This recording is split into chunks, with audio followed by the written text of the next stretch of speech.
Bom dia mais uma vez, meus irmãos. Que bom estarmos aqui em mais uma aula. As últimas 3 aulas aí o pastor Patrick esteve ministrando. Anteriormente, o pastor Patrick casou, estava de férias. Fiquei aí com 4 aulas, pastor Patrick. E agora nós estamos voltando aos poucos à nossa escala habitual aqui de preleções. E eu quero convidar os irmãos a abrir a palavra de Deus em 2 textos. Hoje nós vamos ver uma parábola, mas a gente vai ver em 2 textos diferentes e eu vou explicar já na sequência. O primeiro texto é lá em Mateus, versículo 18. Mateus 18.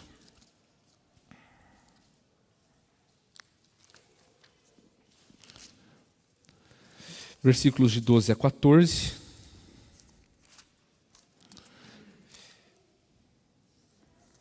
E o outro texto é lá em Lucas, capítulo 15, versículos 4 e 7. Mateus 18, de 12 a 14.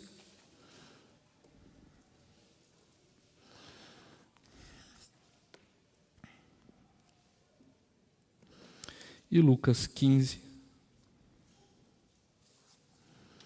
de 4 a 7. Vamos ler os 2 textos, daí nós oramos e já começamos então a nossa aula. Primeiro texto, Mateus 18, versículos de 12 a 14. O que vocês acham? Se um homem tiver 100 ovelhas e uma delas se desgarrar, não deixará ele nos montes as 99, indo procurar a que se desgarrou? E se consegue encontrá-la, em verdade lhes digo que ficará mais alegre por causa desta do que pelas 99 que não se desgarraram. Assim, não é da vontade do Pai de vocês que está nos céus que se perca um só destes pequeninos. Lucas 15, versículos de 4 a 7. Qual de vocês é o homem que, possuindo 100 ovelhas e perdendo uma delas, não deixa no deserto as 99 e vai em busca da que se perdeu até encontrá-la? E quando a encontra, põe-na sobre os ombros, cheio de alegria. E indo para casa, reúne os amigos e vizinhos, dizendo-lhes: alegrem-se comigo, porque já achei a minha ovelha perdida. Digo a vocês que assim haverá mais alegria no céu por um pecador que se arrepende do que por 99 justos que não necessitam de arrependimento. Vamos orar? Bondoso Deus, nós lemos a Tua palavra novamente e da mesma forma, Pai, que nós nos colocamos diante do Senhor, rogamos pela Tua misericórdia pelas nossas vidas. Abra o nosso coração, Pai, não apenas o nosso entendimento, para que nós possamos ouvir essas palavras de vida eterna e sermos edificados pelo Seu Santo Espírito. Louvado seja o Seu nome, Deus, que saiamos daqui, Deus, retumbantes e transbordantes de alegria, a fim de glorificar o Seu nome, Pai, por este mundo que tanto precisa de salvação. Que sejamos, Pai, imitadores de Cristo onde nós estivermos. Mas obrigado, Deus, porque nós podemos aprender do Senhor, Pai, e com o Senhor e sobre o Senhor. Louvado seja o Seu nome. Em nome de Jesus. Amém. Meus irmãos, nós estamos dando sequência, então, a essa série de parábolas de Jesus. Hoje é a nossa aula de número 10. Chegamos na aula 10 dessa série de parábolas de Jesus aqui. E, claro, é importante ressaltar aquilo que comumente falamos nas aulas, né? Que uma parábola é um método de ensino. A parábola tem lições do cotidiano com elementos do dia a dia, né? Se a gente contasse aqui hoje uma parábola, seria muito provavelmente usando o celular, ou seria utilizando ligação telefônica, ou até mesmo coisas do meio digital, porque tem muita coisa. Faz parte do nosso dia a dia. Se Jesus viesse no nosso tempo, provavelmente ele utilizaria de elementos, muito provavelmente não, com certeza, ele usaria de elementos do nosso dia a dia, do nosso cotidiano, né? E existem os tipos de parábolas, intenções de parábolas que Jesus ele se propõe a fazer diante dos vários contextos onde ele está.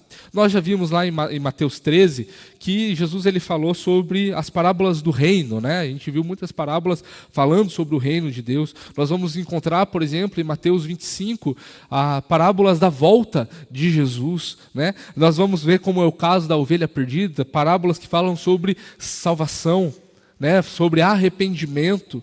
Então as parábolas transmitem numa mensagem simples princípios que não eram de tão fácil entendimento. Talvez seja para nós, que sabemos ler, que temos a revelação completa da Escritura, que isso não nos é privado, que era diferente no contexto no qual Jesus estava inserido, né?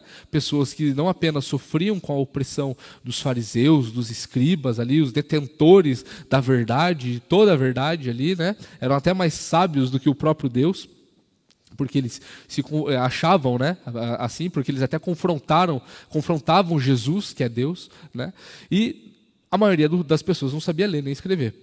A maioria das pessoas também, na verdade, todo mundo ali até aquele momento só tinha o que é para nós hoje o Antigo Testamento, não tinha uma revelação completa. Então, Jesus, ele se viu ali numa posição onde ele precisava ensinar aqueles que eram poucos instruídos, que eram oprimidos, sobre as verdades do reino de Deus, né? E vemos nesta parábola, a parábola da ovelha perdida, que o amor é a preocupação de um pastor, né? E a sua alegria e felicidade quando reencontra aquela ovelha que se desgarrou, né? Com certeza essa parábola é uma das mais conhecidas. Tem muitas músicas sobre essa parábola, não é verdade? Já cantamos aqui várias vezes músicas que se remetem a essa parábola. Tenho certeza que os irmãos já ouviram ao longo das décadas aí várias músicas com essa parábola, então os irmãos sabem de cor e salteado o que é sobre essa parábola. Mas aquele exercício que eu gosto de fazer no início, pastor Patrick, ao ler essa parábola, eu queria saber dos irmãos, o que os irmãos entendem por essa parábola. O que Jesus está querendo transmitir aqui? E eu vou pedir então para o Nicolas estar passando o microfone aqui, e os irmãos, claro, participando aí do nosso tempo de aula. Você que está nos acompanhando pela internet também, pode mandar sua pergunta, será lida aqui no nosso meio.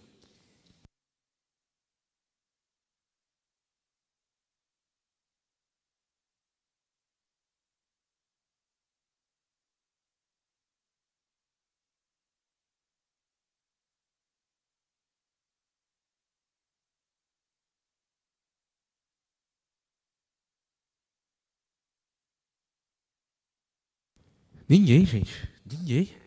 Ah, não. Não, alguém. Ô, pastor, dá uma ajuda aí. Alguém, gente? Alguém? Essa parábola tão conhecida. Marlene, por favor. Ó, a esposa ajuda muito. Sempre que, né, escuto sobre essa parábola, enfim, as referências que a gente tem, seja de literatura, músicas, a gente consegue, de forma bem ilustrada, né, bem lúdica, entender e compreender o amor de Deus e a ação que esse amor tem sobre nós, né? A gente entende a ovelha não apenas como alguém que se perdeu, né, mas que se desgarrou, que se afastou, que procurou novos apriscos, né? E Jesus, com todo o seu amor, com toda a sua misericórdia e bondade, ele vai ao encontro. Ele deixa as 99 seguras ali, eles a mantêm no amor e no cuidado e no zelo que ele já coloca sobre o seu povo, né, as ovelhas ali como povo de Deus, mas ele vai ao encontro das perdidas, das desgarradas. Então, a gente consegue, de uma forma assim que a gente vê de muito lúdica mesmo, que a gente consegue explicar até mesmo o evangelho, o amor de Deus para as crianças a partir dessa parábola, né? Então é de fato muito ilustrado na nossa mente entender que nós somos essas ovelhas, né, que nos desgarramos em algum momento e que Jesus, com grande amor e misericórdia, vai ao nosso encontro e nos traz de novo ao seu povo, ao seu amor, ao seu cuidado. Muito bom. Mais alguém? Presbítero Gilson, por favor.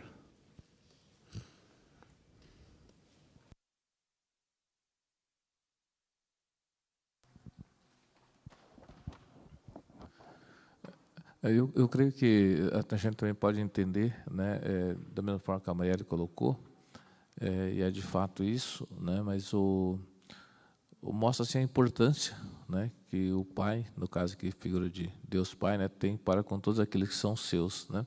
Porque quando a gente olha literalmente para as ovelhas, né, tinha 99 ficaram seguras lá, e uma está desgarrada. Então, Deus olhou com grande compaixão aquela uma, porque uma ovelha desgarrada, podia ser à noite, então ela estava muito desprotegida.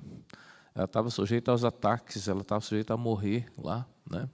E o pai olha e fala, não, deixa lá, desgarrou porque quis. Não, acontece com a gente, muitas vezes faz o caminho torto, aí, se perde, mas Deus tem compaixão, né? Então, acho que é isso, é buscar realmente esse grande amor que Deus tem pelo pecador, né, para aquele que erra, e trazer para junto, para perto dele, lugar seguro. Perfeito. Mais alguém? Hélio, por favor.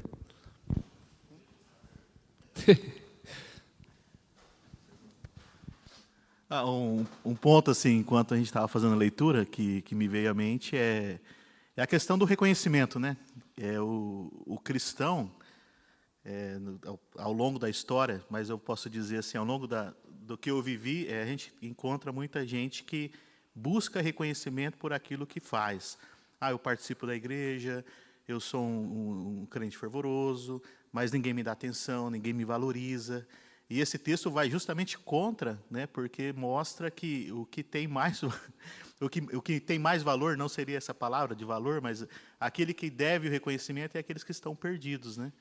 Então isso chama atenção. Então, do ponto de vista assim, é fácil de entender talvez a parábola, mas talvez difícil de aceitar, olhando desse prisma, né?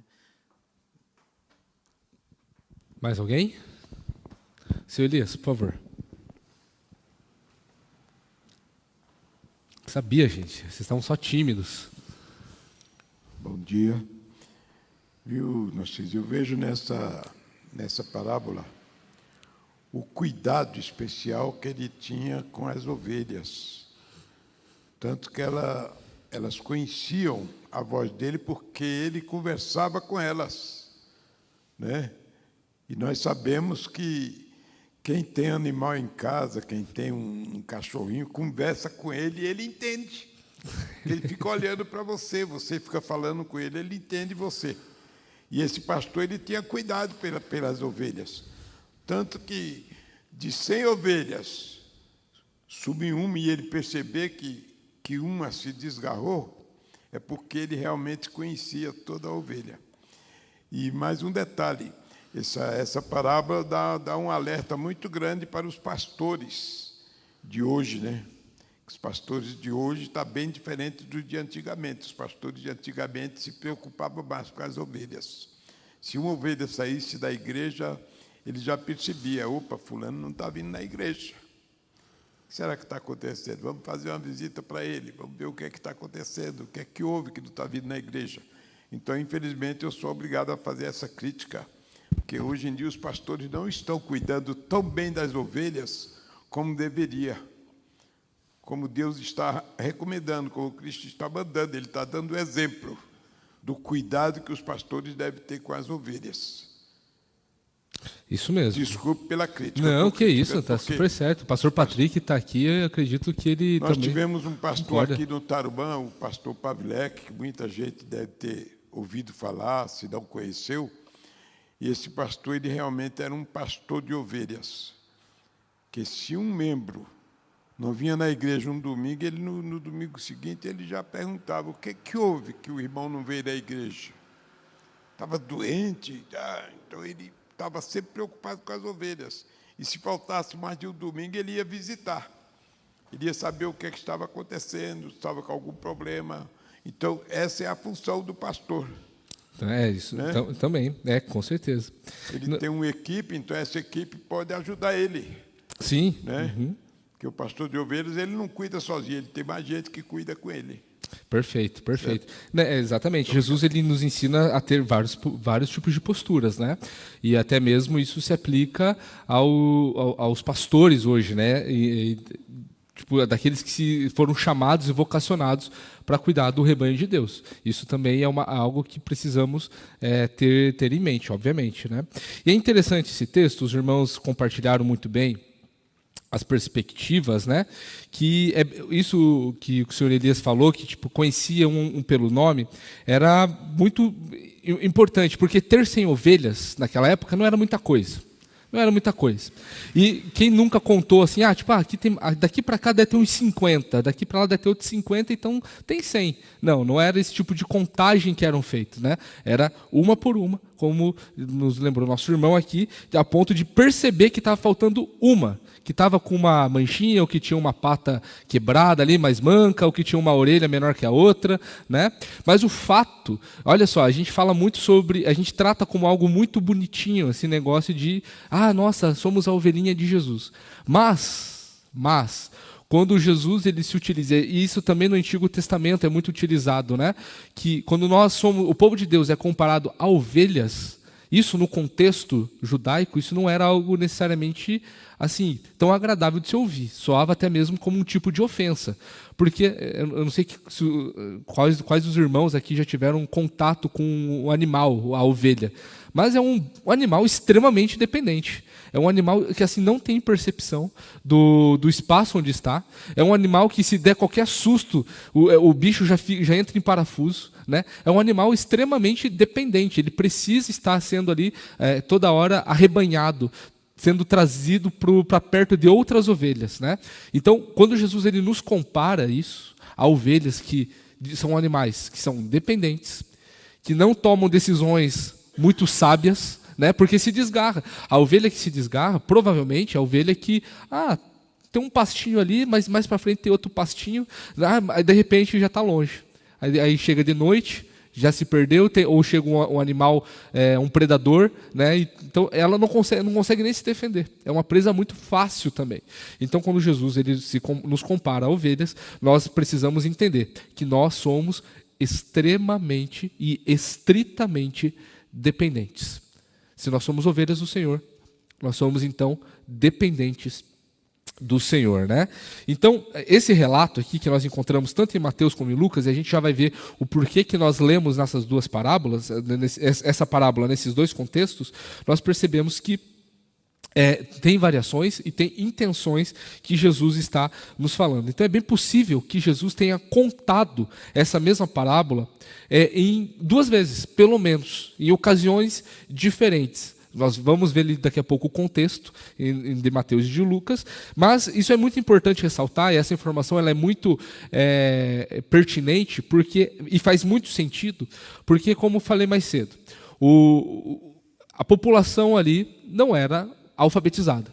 Era comum dentro da cultura judaica algo que ajudou muito na escrita do cânon do Antigo Testamento e até mesmo no Novo Testamento. Um artifício chamado tradição oral, onde as pessoas contavam histórias. Porque, por exemplo, Moisés, vou dar um exemplo aqui, que viveu muito depois de Gênesis, ele sabia o que estava escrito em Gênesis. Inspirado por Deus, aquela história foi preservada ali para que ele então escrevesse aquele relato. Pode ser que também Deus, em algum momento, fez algo extraordinário ali, tipo no sentido de dar toda a revelação para ele de uma forma assim muito visual, em formas de visões. Pode ser que sim. Mas muito provavelmente, pastor Patrick, corrija se estiver errado, essa tradição oral foi passada de geração em geração. E Moisés, ao estar inspirado por Deus, conseguiu escrever o livro ali de Gênesis, por exemplo. Né? Então, isso era muito comum. A tradição oral era algo extremamente normal no mundo antigo. Né? Então, isso estava até mesmo dentro das leis do Senhor. Por exemplo, a festa da Páscoa. Olha, Deus instruindo, né? Na festa da Páscoa, olha, sente-se com o teu filho, ensina para o teu filho os caminhos, e conte a história de como o Senhor os libertou da terra do Egito. Era muito comum o contar histórias no mundo antigo. Então, provavelmente Jesus contou não apenas esta parábola, mas as outras, e falou várias outras coisas repetidamente para que aquilo fosse, de fato, fixado na mente dos seus ouvintes. Nicolas.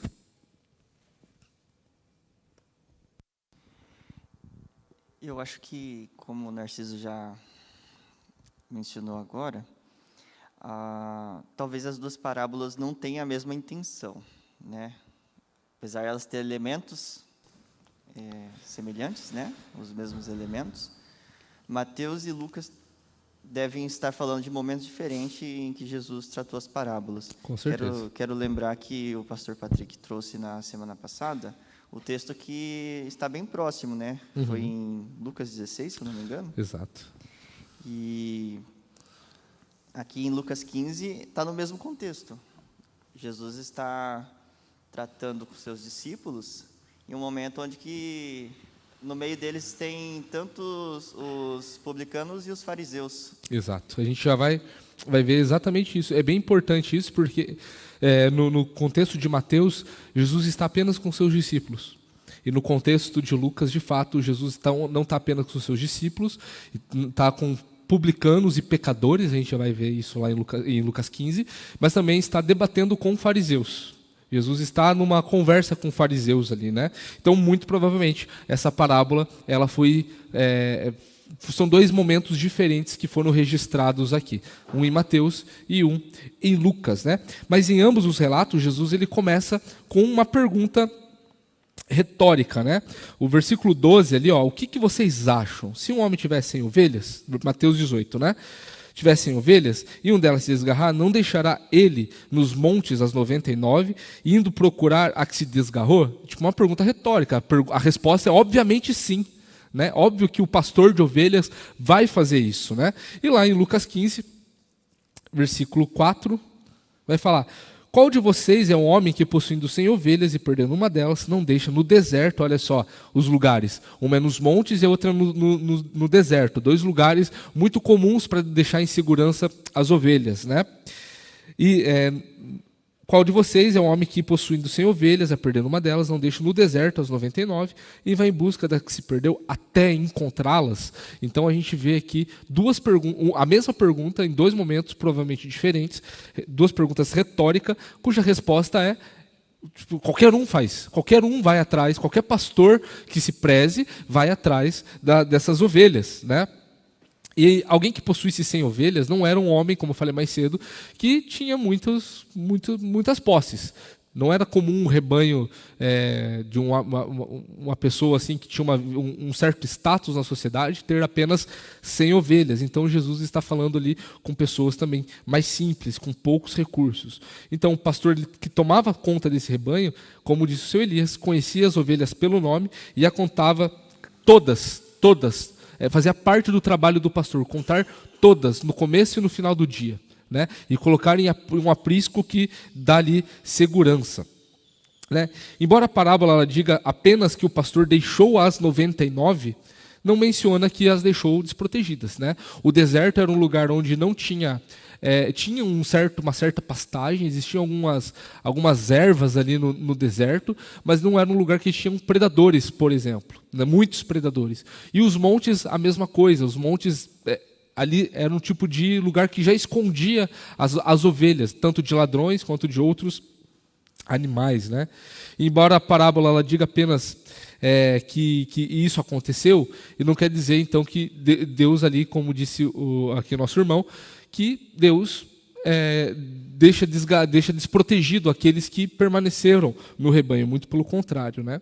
Então, quando o pastor dessas ovelhas encontra essa ovelha perdida, coloca ela nos ombros, né? Pega aqui, coloca nos ombros, segura as patas, assim a ovelha ela vem, porque ela não tem, às vezes, condição de voltar.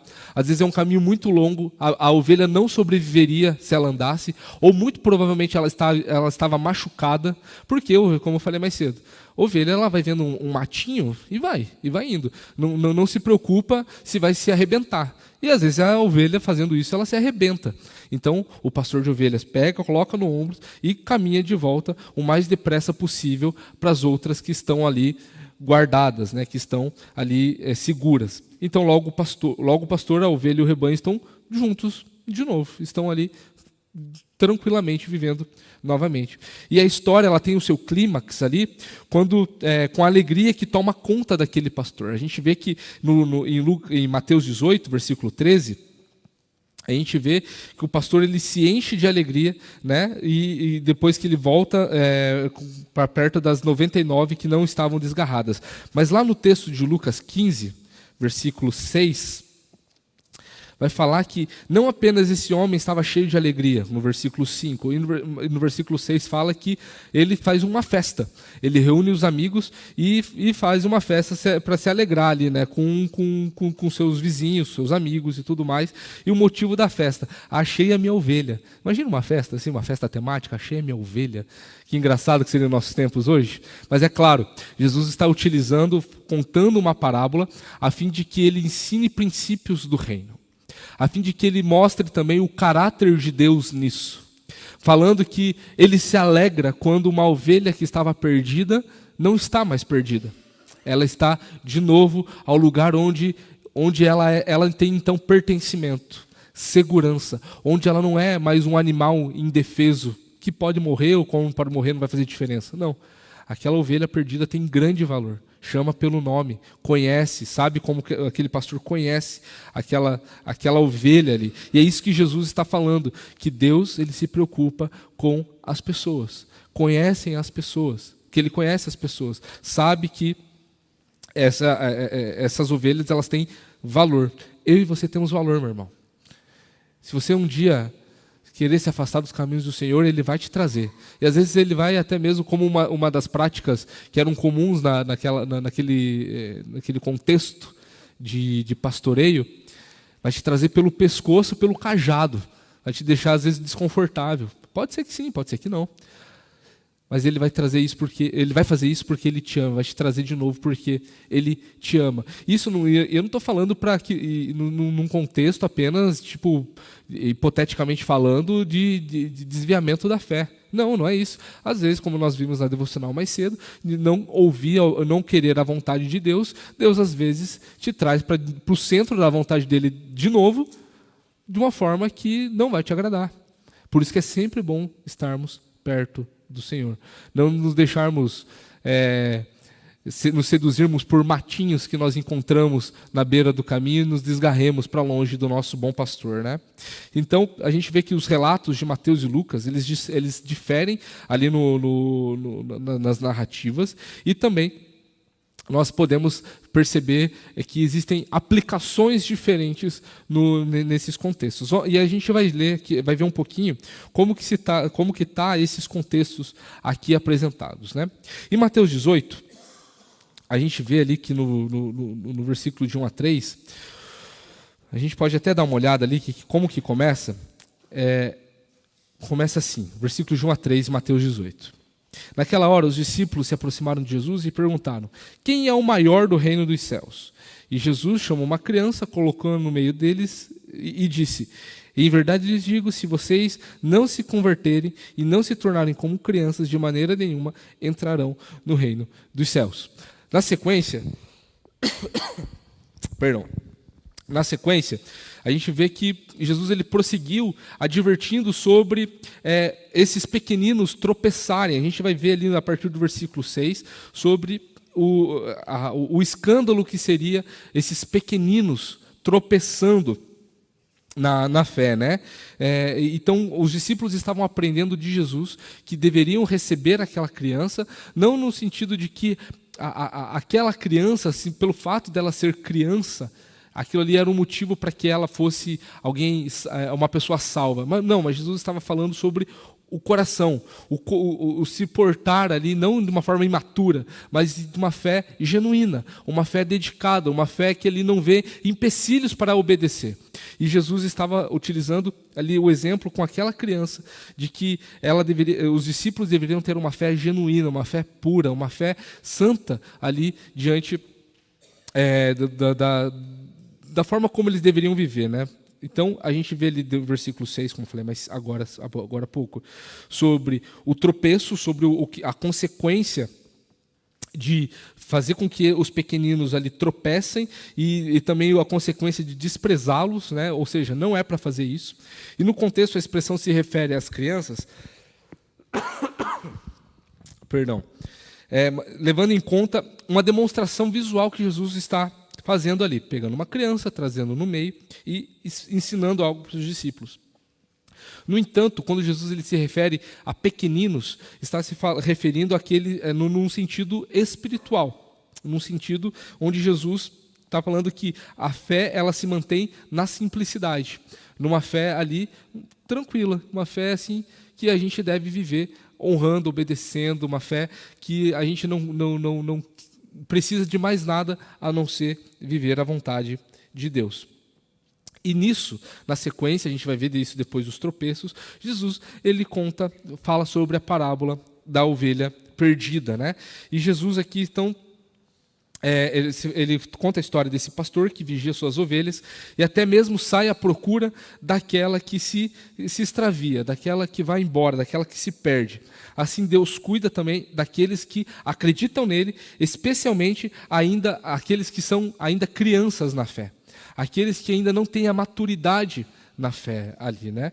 Então, se alguém se extraviar, Deus irá em busca dele, porque não quer que se perca um só destes pequeninos. Esse é o contexto onde nós vemos em Mateus. Os discípulos aprendendo de Jesus que eles deveriam ter fé na simplicidade como uma criança tem, e nisso Deus ele não se alegra de ver aqueles que têm uma fé simples também se perdendo. E que mesmo com essa fé simples, Deus ele vai em resgate. Deus ele vai ao encontro. Deus vai em busca para trazer até mesmo esses pequeninos ali no meio, de novo, desse rebanho ali, para fazer parte junto com as 99.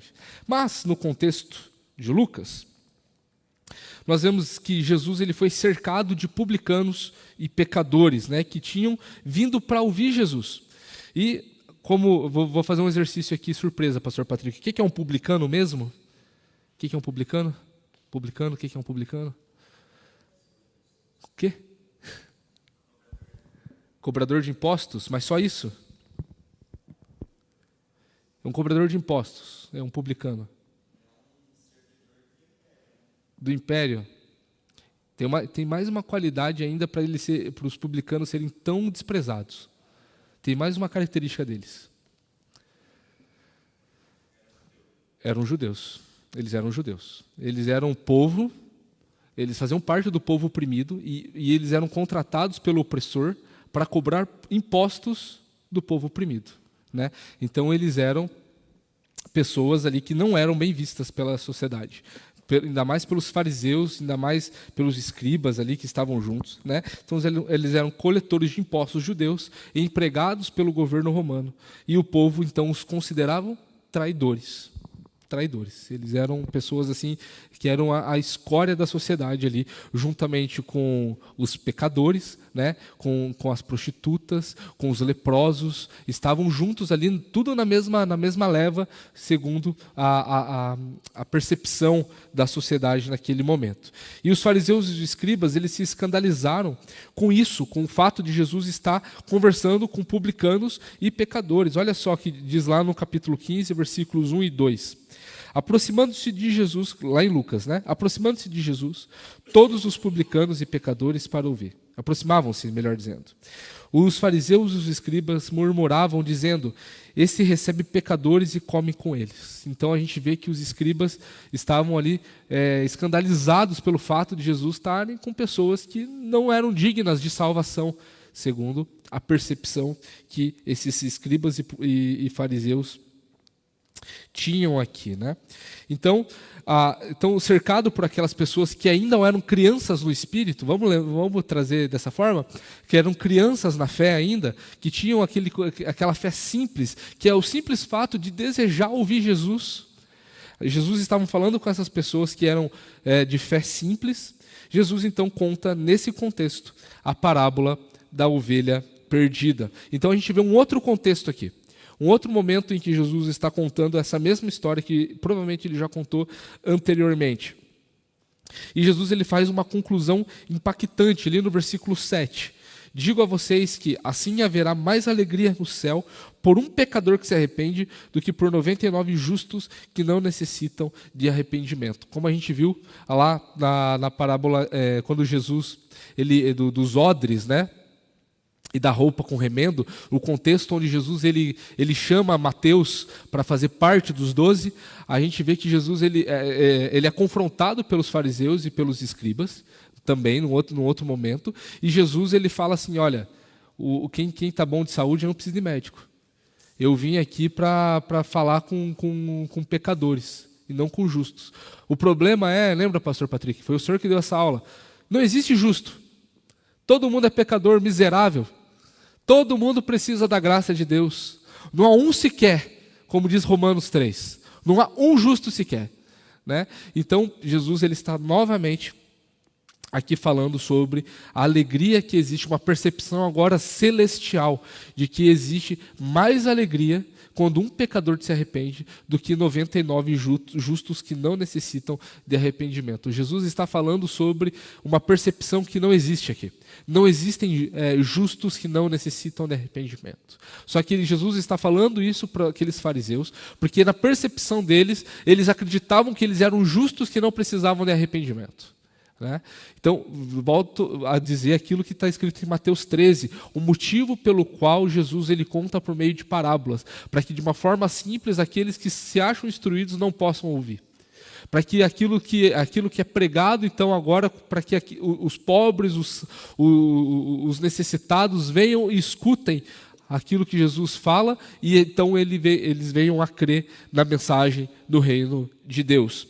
Então Jesus comparou os publicanos e as pessoas sem moral a uma ovelha que se extraviou.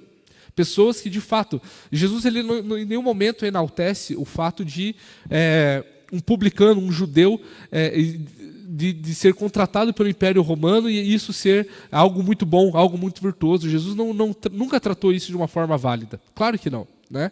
Jesus ele sabia que naquele contexto que isso também não era algo bom, mas também não era bom esse pessoal estar longe da palavra de Deus, longe da salvação, longe de um chamado ao arrependimento também. Então Jesus fala com essas pessoas, pessoas que praticam a imoralidade, pessoas que praticam ali também a traição, por assim dizer, né?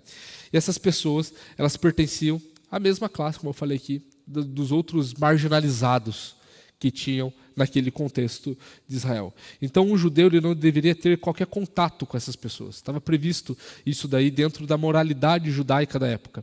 Um judeu que se prezava, ele não poderia ter contato com prostitutas, com publicanos, com leprosos, com pessoas que eram a ralé da sociedade, a escória da sociedade, e muito menos comer com elas. Porque, como já vimos em uma das parábolas aqui, o fato de você comer com uma pessoa, de você dividir a mesa, é algo que expressa muita intimidade, muito desejo de ter intimidade com aquelas pessoas, né? Mas não é disso que Jesus ele não se privou desses momentos com pessoas que, dentro dessa percepção dos dois contextos da parábola da ovelha perdida, pessoas que eram pequenas na fé ainda, que estavam aprendendo sobre Jesus, que tinham uma fé tão simples que o seu único desejo ali naquele momento, se fosse possível, era ouvir Jesus Cristo. Então havia essa barreira entre os judeus e os pecadores, né? Mas essas não impediam que Jesus ensinasse a essas pessoas que eram marginalizadas. Perdão.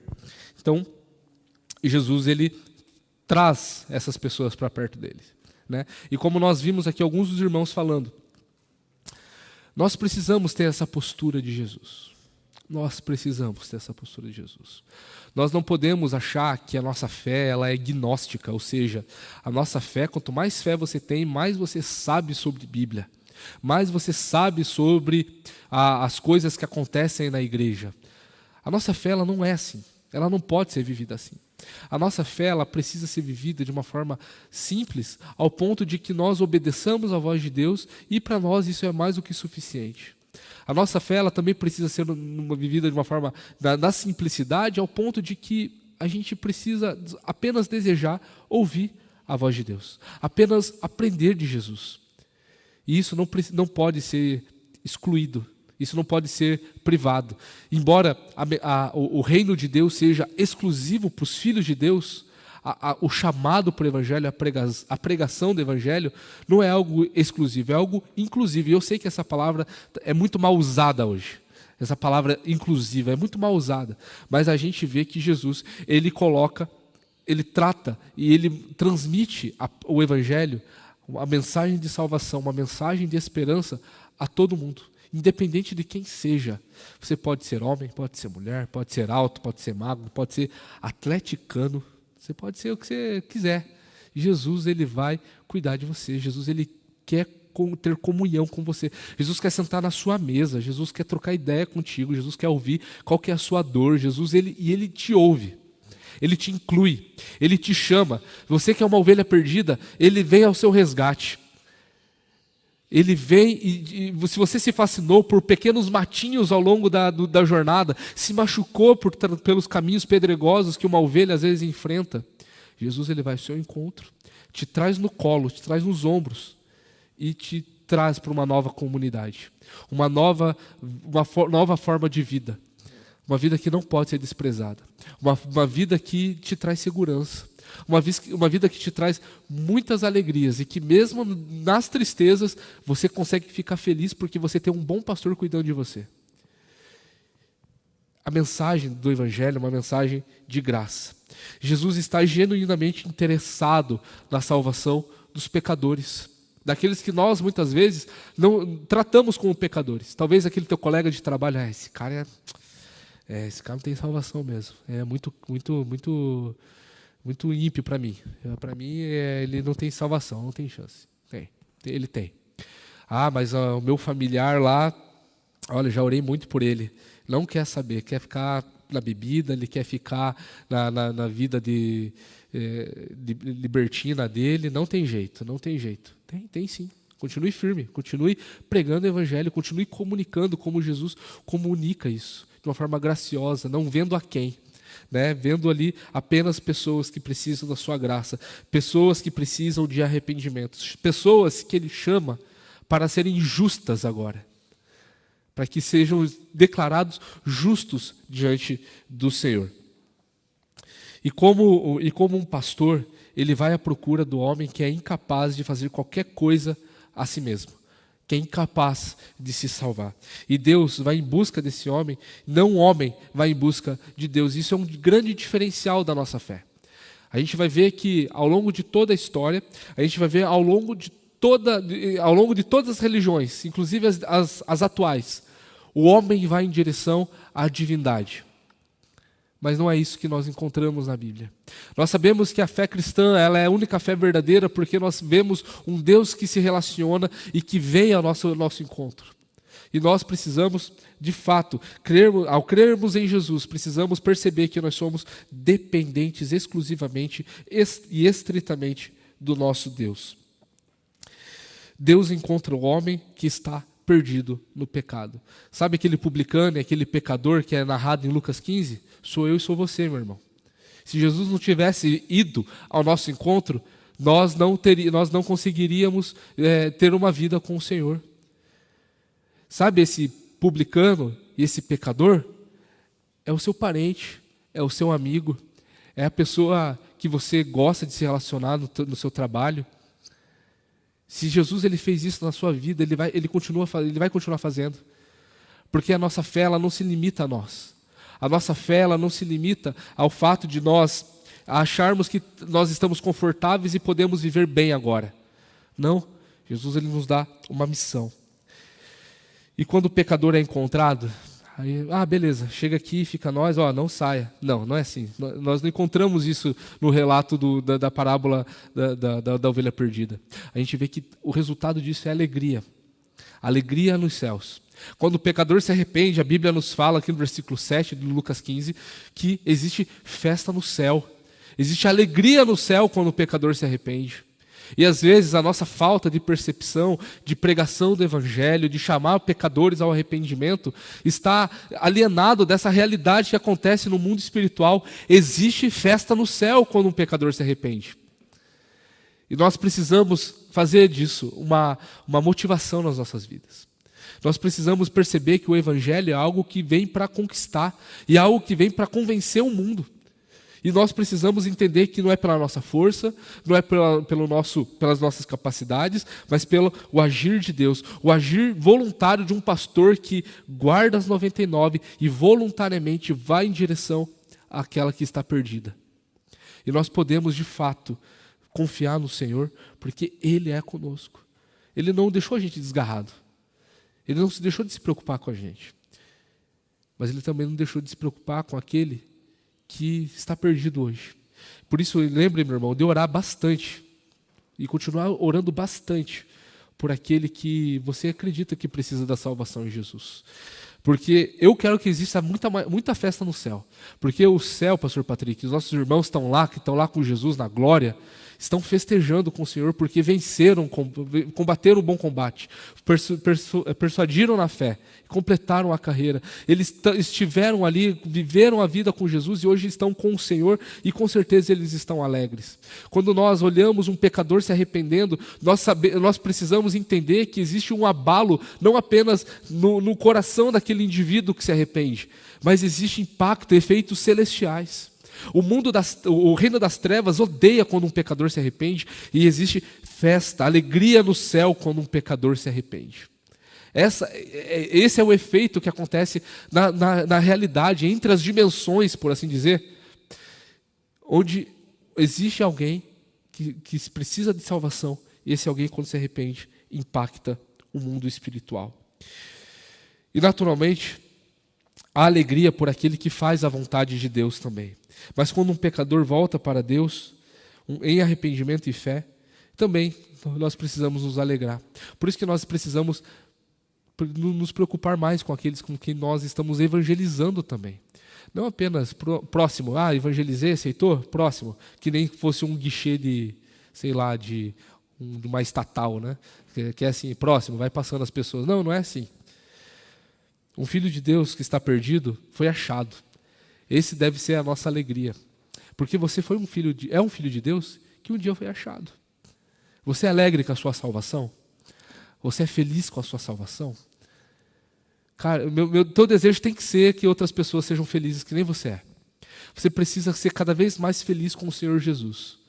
E você precisa desejar que essas pessoas elas vivam também essa mesma alegria. Seria muito egoísmo da nossa parte. Seria, na verdade, algo muito parecido com a postura dos fariseus e dos escribas. Não, essa santificação, essa santidade pertence a mim, publicanos e pecadores? Não, como assim, Jesus? Você está comendo com eles? Essa postura nós não podemos ter. Nós não podemos também ter a mesma postura dos discípulos que ainda não eram convertidos naquele momento, de achar que existia alguém que era maior no reino dos céus. Jesus ele nos fala sobre pessoas que estão ali e que Jesus ele se preocupa com a integridade total daquelas ovelhas que se perderam. E que ele vem e traz, com força, com temor, com toda a paciência, mas também com uma alegria assim regozijante. Uma alegria transbordante, como nós já vimos na parábola do tesouro perdido. O homem foi, encontrou um tesouro perdido no campo, o enterrou de volta e, transbordante de alegria, vendeu tudo que tinha para comprar aquele campo. Nós não podemos guardar esse tesouro, esse grande tesouro, daqueles que precisam de alegria, que estão perdidos e às vezes nem sabem. Uma ovelha não sabe que está perdida. Uma ovelha não sabe que ela é necessitada. Ela não sabe, ela está vivendo. E nós não podemos, na condição de que temos a compreensão de que somos pertencentes ao Senhor, nós não podemos deixar e nos acomodar, melhor dizendo, que pessoas que não conhecem a Jesus continuem vivendo dessa forma. Que sejamos ousados, sejamos alegres. Quer viver uma vida cristã cada vez mais alegre? Continue a pregar o Evangelho. Existe festa no céu e você participa disso também, porque você faz parte do mesmo povo que está no céu. Você faz parte das mesmas promessas daquele que está nos céus.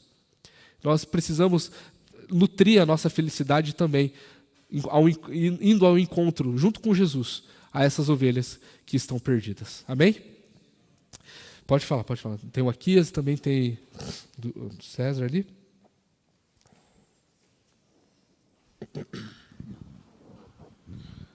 Ontem eu estava fazendo uma revisão de um texto, de um livro, do pastor Jonathan Hack, de Florianópolis.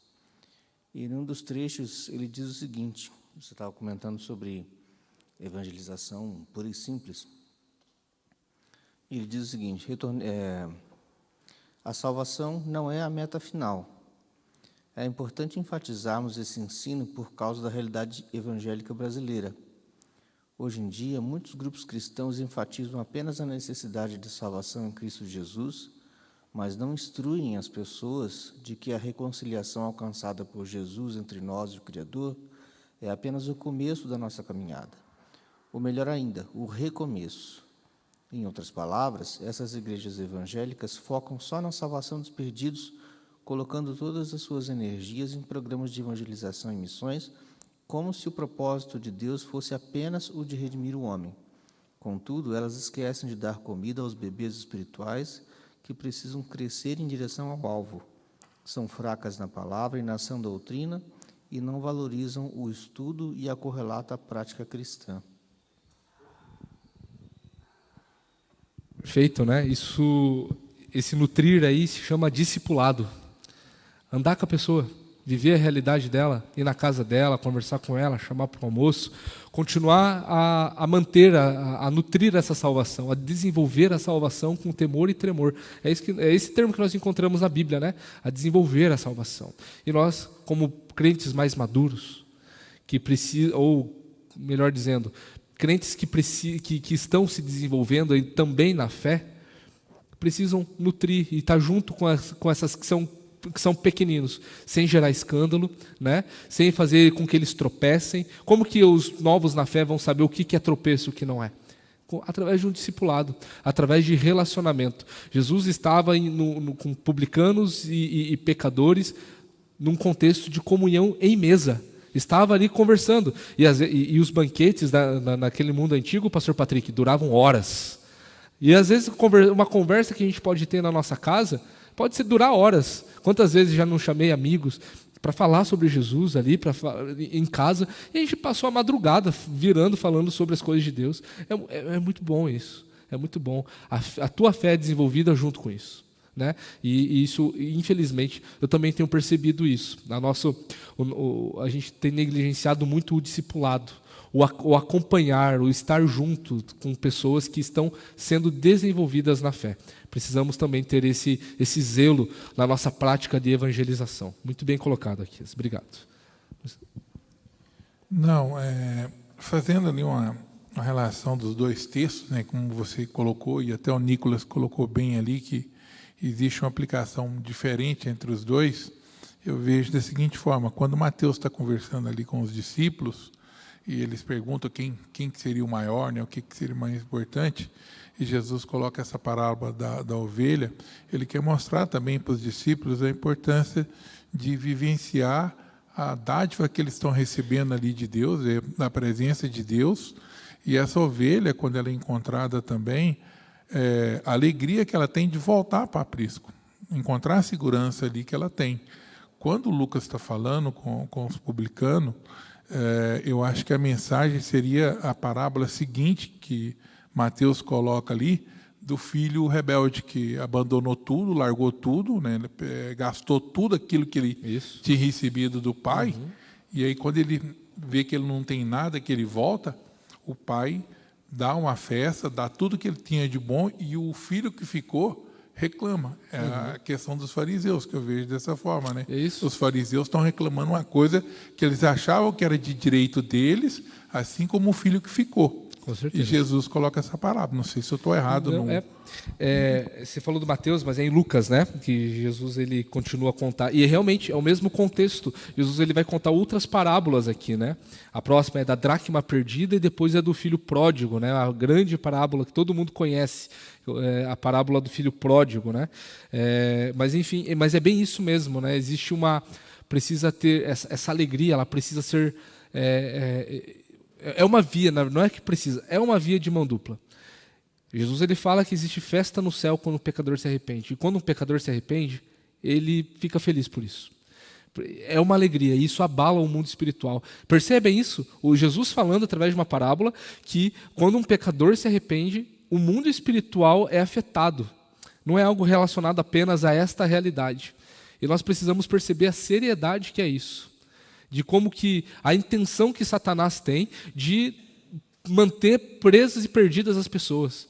Porque existe festa no céu, existe alegria no céu também, quando um pecador se arrepende. Jesus ele continua também a contar uma série de parábolas em Lucas 15 sobre a alegria da salvação. E não apenas do crente, do novo convertido, mas daquele que também está acompanhando, está junto participando desse momento de salvação.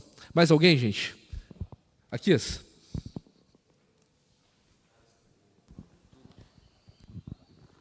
A Carla comentou aqui no YouTube. Eu entendo que...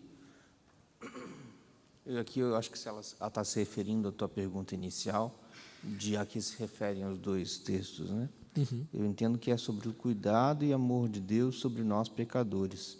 E vemos o quanto nós carecemos do cuidado de Deus. Somos dependentes desse pastor amado. Somos dependentes desse pastoreamento, né? Isso é muito importante.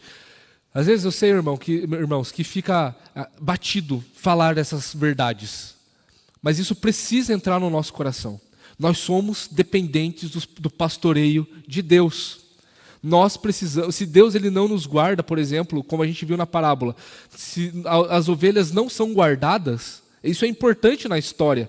Não é o principal que Jesus está nos contando, mas se a gente vê um cuidado de Deus até mesmo por aqueles que estão no rebanho, enquanto o pastor vai em busca da outra ovelha. Nós somos necessitados do pastoreio do Senhor. Leve isso para casa, você que é crente, leve isso para a sua vida. Você leve essa parte também ali da parábola, dessa parábola. Você precisa do pastoreio de Deus na sua vida. Você precisa ser instruído pelo próprio Deus. Você precisa entender que você tem que ser guardado por Deus, enquanto Ele está também numa outra mão, numa outra frente, resgatando ovelhas perdidas. Nós estamos todos sendo cuidados pelo nosso Deus. E nós precisamos reconhecer isso. Precisamos perceber que estamos na mão de Jesus. O João 10 vai falar, quando Jesus ele fala que Ele é o bom pastor, Jesus ele fala que todas essas ovelhas estão nas minhas mãos. E de maneira nenhuma será retirada. De modo algum. Isso nos dá a certeza da nossa salvação. Nos dá também a garantia de que nós não estamos sozinhos. Nos dá também a certeza de que nós somos não apenas dependentes, mas nós somos também pessoas que precisam a todo momento, não apenas de ser nutridos, tipo, como se fosse um guardião. Olha, você está precisando do quê? Tá, aqui está tudo que você precisa ao longo do mês. Estou indo embora, volto daqui um mês, que seja. Não, é alguém que é presente a todo momento. Nós precisamos levar isso sempre em consideração. E nós precisamos também ter em mente de que estamos vivendo no reino de Deus. Jesus, lá em Mateus 18, o contexto começa com quem são os primeiros do reino dos céus. Nós precisamos ver ali nesse texto de que o reino dos céus também é composto por pessoas que estão indo e sendo usadas por Jesus para trazer aqueles que são pequenos, que são simples na fé, para perto do rebanho. Precisamos lembrar disso. Tá bom? Mais alguém, gente? Nicolas? Não sei se eu vou conseguir colocar bem o que eu entendi, mas trazendo o contexto geral do Evangelho de Mateus, que é endereçado principalmente aos judeus na dispersão, quando a gente vê que ele cita muitas vezes o Antigo Testamento e é mais detalhista nessa questão, né? E na introdução da parábola, né, antes de ele falar sobre a questão das ovelhas e tal, ele diz para fiquem atentos para não desprezarem nenhum desses pequeninos. Eu acho que aí está a principal questão que Mateus está tentando instruir. Quando a gente vê assim nas epístolas de Paulo, quando judeus estão desprezando cristãos, né, gentios na fé, porque são como se fossem cristãos de segunda categoria, né? Em Coríntios, a gente vê, para não desprezar as pessoas que são membros inferiores, vamos dizer assim, né? Mas ele diz que todo membro tem sua função no corpo, né? Então, ao meu ver aqui, Um dos principais aspectos que Mateus está tentando deixar claro é que toda ovelha, né, todo pequenino é importante, né? Para que não se perca nenhum só desses pequeninos. Todos são importantes e não devemos desprezar nem ninguém na igreja e levar em consideração todos, né? Isso é importante. A obra é de Deus. Ele não quer que ninguém se perca e não vai se perder. E não vai se perder desses pequeninos, né? Então, cabe a nós, como ovelhas, que também somos partes desses pequeninos, a cumprir essa vontade de Deus que em busca daqueles que precisam voltar ou estar no rebanho. Porque é o melhor lugar do mundo, não é verdade? O melhor lugar do mundo é o rebanho de Jesus Cristo.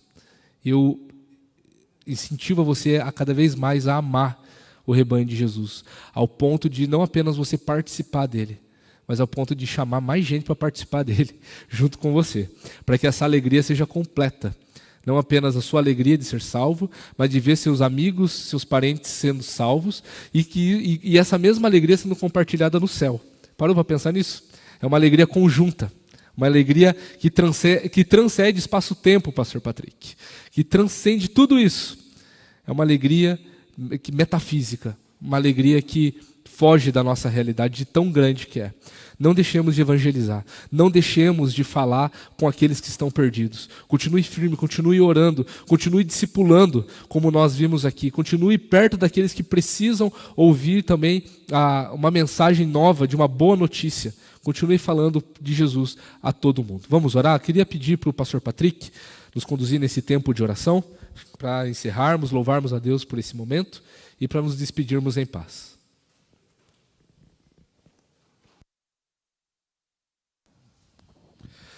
Ó Deus bondoso e maravilhoso, nós te louvamos, Deus, e te exaltamos pela oportunidade que o Senhor nos dá, Deus, de estarmos diante da Tua Palavra, de podermos conversar sobre a Tua Palavra, nos instruir, colocar as nossas próprias posições, aquilo que nós imaginamos do que o Senhor falou, e todos nós sermos corrigidos uns aos outros daquilo que o Teu texto sagrado fala, instruirmos uns aos outros. Que privilégio que o Senhor tem nos dado, isso é maravilhoso. E nós te exaltamos e te louvamos. Obrigado pela vida do Narciso, Deus, obrigado porque o Senhor ainda fala conosco, até hoje, usando a Tua Palavra. E isso é um tesouro muito precioso que nós temos e que nós não devemos abrir mão jamais. Por isso nos ajuda a levar essa palavra para casa, a interpretarmos essa parábola do jeito que o Senhor quis nos ensinar, para que possamos colocar elas em prática na nossa vida e assim possamos ser cada vez mais próximos do Senhor, mais parecidos contigo e da forma como o Senhor agiu conosco e tem agido conosco todo esse tempo. Ministra de graça nas nossas vidas ao longo desse dia, nos prepara para o culto que teremos logo à noite, abençoa, Deus, a expressão de louvor que vai nos conduzir hoje na festa das nações, que o Senhor tenha misericórdia deles, derrame de graça na vida deles, e que o Senhor, Deus, continue abençoando cada um dos membros da nossa igreja, do nosso conselho, departamento, sociedades internas, equipe pastoral, e que assim, Deus, nós possamos continuar crescendo no serviço do Senhor e no serviço que nós prestamos uns aos outros também. Ministra de graça nas nossas vidas, é o que nós clamamos ao Senhor e fazemos isso em nome de Jesus. Amém. Amém.